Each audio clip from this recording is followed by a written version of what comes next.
You are listening to the Happiest Lives podcast with Jill Lillard, episode number 76. Welcome to the Happiest Lives podcast, where you'll learn to think better, feel better, and become the woman God says you already are. Here's your host, Jill Lillard. Hello, everyone. Welcome back to the Happiest Lives podcast. Thank you guys for joining me today. I appreciate your loyal listening. And if you were with us last week, I introduced our new topic, which is how to get unstuck. And so we'll be talking about that for the next several weeks.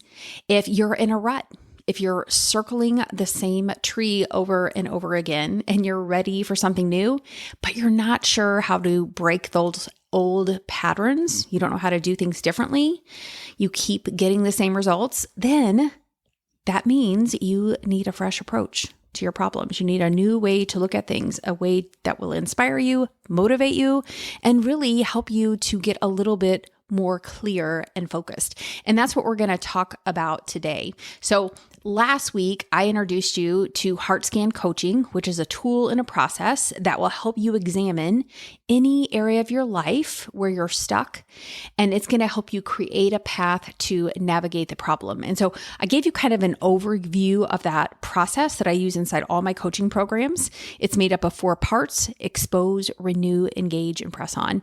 And today I want to talk about why you should constrain and focus to get unstuck. And I'm also going to show you how to do that. I'm going to give you a really cool tool that's going to help you implement the skill set of being able to constrain a problem and get really focused. So if you're stuck in your life, there may be different ways that you find that you aren't moving forward. It could be spiritually, it could be in your relationships, it could be emotionally. So maybe you feel spiritually stagnant. You're having a hard time establishing routines that feel meaningful to you, like prayer or Bible reading. Maybe you're holding on to mistrust in God or resentment toward another person, and this is blocking some spiritual growth and freedom in your life. You feel stuck. Maybe you feel trapped in negative communication styles with your spouse. It's leading to unresolved conflicts. Maybe it seems you cannot deepen emotional intimacy in your marriage, and that is causing loneliness and discontent. Maybe you feel fear or guilt regarding setting boundaries, resulting in relational strain. You feel stuck. Or as a mom, maybe you feel paralyzed by the demands of parenting. This is leading to frustration and guilt. You may struggle to trust your own effectiveness, or you're having a hard time balancing discipline and grace. This is leading to inconsistent parenting, another form of being stuck. And so the core issue is lack of focus. If you want to get unstuck, if you want to move forward, you have to get really focused. So you can think of yourself being in a car on a road trip, and let's say you just keep circling the same block over and over again, then you're probably going to need a map that's going to help you zoom out, see the bigger picture, and you can just focus on the next turn you need to take, one turn at a time. When we start to think about making changes, our minds may go all over the place and the problem gets bigger and more overwhelming. Sometimes I'll see that as people talk about the problem, they'll go down different tangents. They'll pull in more evidence of other ways that this problem has manifested itself. And then all of a sudden, the problem has become so big and so general rather than something very specific.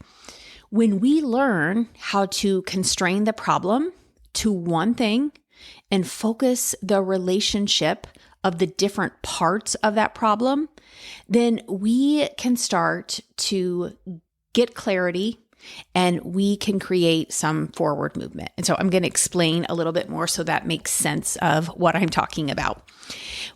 A tool that we use inside my coaching programs, I told you about the Heart Scan process, which is the expose, renew, engage, and press on.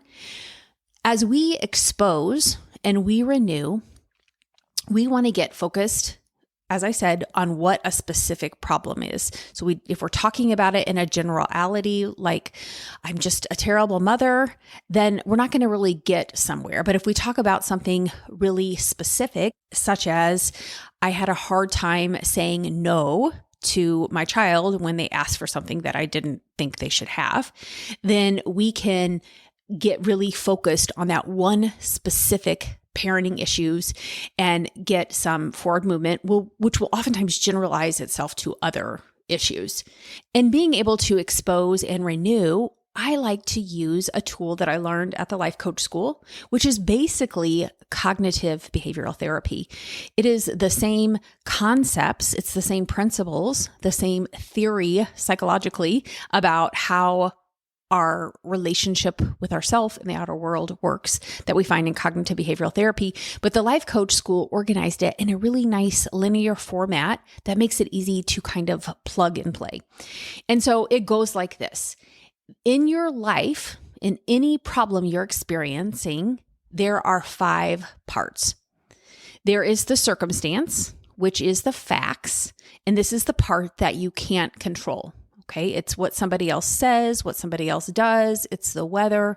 It is factual. Then there is your thought about that fact. A thought is a sentence in your head, and you are assigning some sort of meaning to that circumstance. So when your husband says words, you might make it mean something. You might make it mean that he is a jerk. You might make it mean that your thoughts and feelings don't matter. But when you have that thought, your brain releases a chemical cascade, which are called feelings. So we have a circumstance, you have a thought about the circumstance, and your thought creates a feeling. So the feeling is created by the thought. Now your feeling becomes the fuel for everything you do and don't do. So if we're looking at something in your life that you're not doing or something that you're doing repeatedly that you really don't want to be doing, we need to get curious about why you're doing it. What feeling is fueling the action? Are you feeling tired? Are you feeling lonely? Are you feeling bored, scared, anxious? Those are all feelings that fuel particular actions. And those feelings are created by certain thoughts, certain beliefs that you are thinking.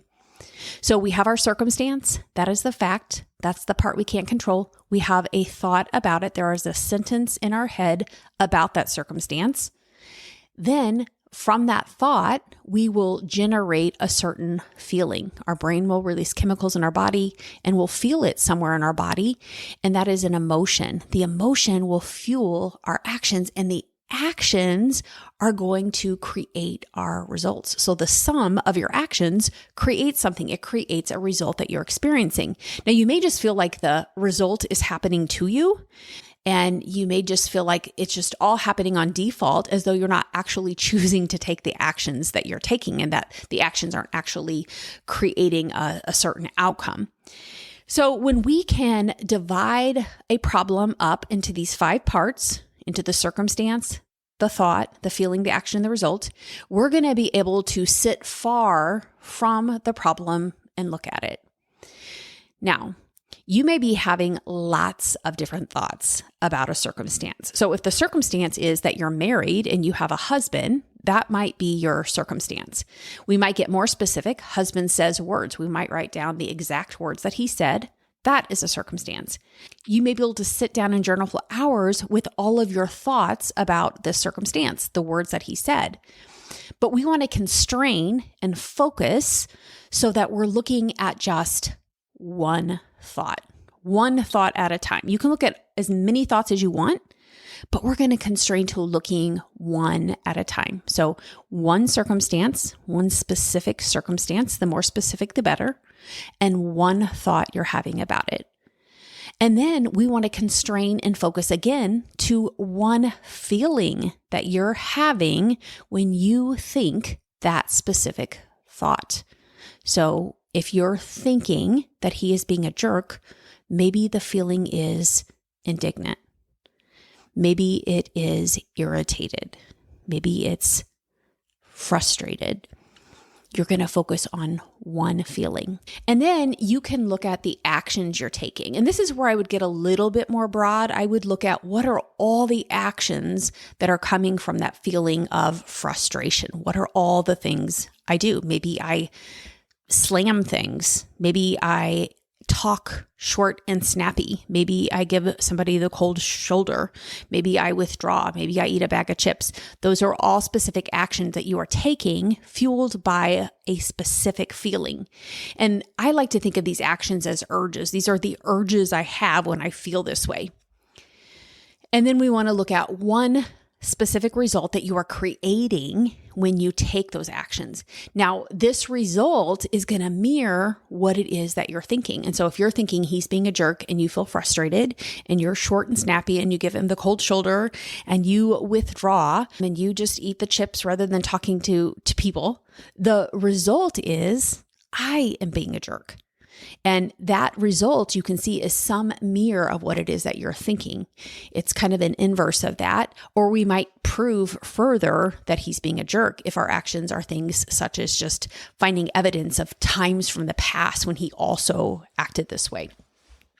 So that is the premise of the self-coaching model, and it is a wonderful tool that is going to help you constrain and focus. And so if there's a problem that you're experiencing in your life, you could sit down and you could just say, okay, for 5 minutes, I'm just going to write about this problem. I'm going to get everything out, all my thoughts about it, and then I'm going to pull one thought. I'm going to constrain and focus to one thought that I think is interesting.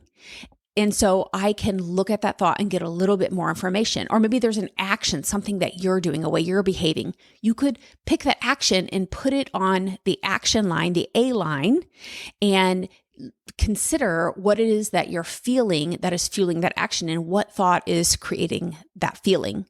And so the circumstance, thought, feeling, action, and results, if you make that into like an acronym, it's CTFAR, which sounds like sit far.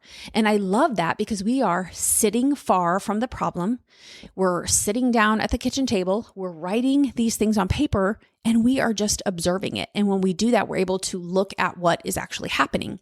And using this tool is helping you in so many ways in terms of getting unstuck because one, it's helping you understand why you're doing certain things. So often we try to change our lives just by changing our actions. But if we don't understand why we're doing the things that we're doing, we're not going to be able to sustain the new actions. And so we want to get curious. What are we thinking? What are we feeling?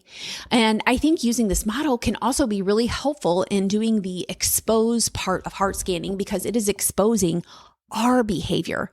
Instead of focusing on what we can't control, our husband's words, our husband's actions, we are now focusing on what we can control, which is our thoughts, our feelings, our actions, and the results we are creating because of our actions. I want to give you one more example using this tool. Let's say the circumstance is you're a mom and you are working full time and you have kids at home. So the circumstance is working mom. You have a thought that I'm not as good as others. When you think this thought, your feeling is inadequate. And so some of the actions that you take are you constantly compare yourself to other women, other moms. You focus on their successes. You minimize your own successes. You avoid using the God-given talents that you have because you're afraid that you're not good enough. And you struggle with balance. You struggle to balance your role at home and at work, feeling overwhelmed and stuck. The sum of these actions is that you prove that you're not as good as other people. You prove that you're not good enough. So I hope you can see that using this model is going to be the beginning point of doing the whole heart scan process. It's going to expose how you're showing up, the thoughts, the feelings that you're having, the results you're creating, so that you can consider what else is possible. What can I change about this model? I can't change my situation. I can't change the other people. I can't change the words that somebody else said, but I can find a new way to think, feel, and show up in my life that is going to serve me and serve others in a way that glorifies the Lord, in a way that honors my deepest values. And so next week if you return, we are going to talk about renewing your mind renewal. We're going to look at what else is possible, and I'm going to show you how to create a new intentional model using the self-coaching model as part of the renew part of heart scanning. If you want to do some of this work, if you want me to give you a feedback and get on a live call with me, then you should join me inside Clarity and Courage Coaching. This is a year-long coaching program. You can join at any time, and you will be exposed to all of my tools. You'll get access to a whole library, a whole resource of courses and worksheets. But that part is just the bonus. That's just the extra. If you want to really simplify it even more, you can look at it as you're going to commit to 1 year of coaching. And that means you're going to get on 2 coaching calls a month. Or if you can't come live, you're going to watch the replays. And on one of the coaching calls, you'll have opportunity to engage with other women in a very structured format. You'll be going through worksheets that you do in your own self-study. You're going to have a discussion with them, but it'll be deep and rich and hopefully very life-giving for you. And you'll get on another coaching call with me where I'm going to do some group coaching. And you may not be a group person. I personally do not think of myself as a group person. I am pretty independent. I like to do self-study, but there is something so powerful about group coaching because even if you're not getting coached, you can watch somebody else get coached and you can apply what you are observing to different areas of your own life. And so I think coaching is so powerful. And inside Clarity and Courage, you're going to get all the tools, resources, you're going to get 2 new coaching calls every month. You're going to get a worksheet every month that's going to go along with the topic of the month, a scripture study each month. And in addition to all that, you have access to a library like Netflix of all sorts of other topics and call replays. So I hope you can join me in Clarity and Courage. If you want more information about that, go to myhappyvault.com. And we're also enrolling at this time of the year for the Happiest Lives Academy, which is my most intensive coaching group. It's 5 months long, but it's more intensive. There is weekly coaching. Twice a week you get coaching actually, and you're going to get lots of support. You get daily access to me for feedback, and we will implement the heart scan process, the self-coaching model, and all of my tools. So I hope to see you guys then. And until next week, I hope you guys have a beautiful week, and I will see you soon. Bye. If you're a woman feeling stuck in your relationship, constantly disappointed and searching for a deeper connection, I invite you to join my upcoming workshop, How to Stop Being Disappointed in Your Marriage and Ignite Joy. In just 3 days, spending only 1 hour a day, you'll learn how to navigate your emotions, gain fresh perspective, and take practical steps toward a more fulfilling relationship.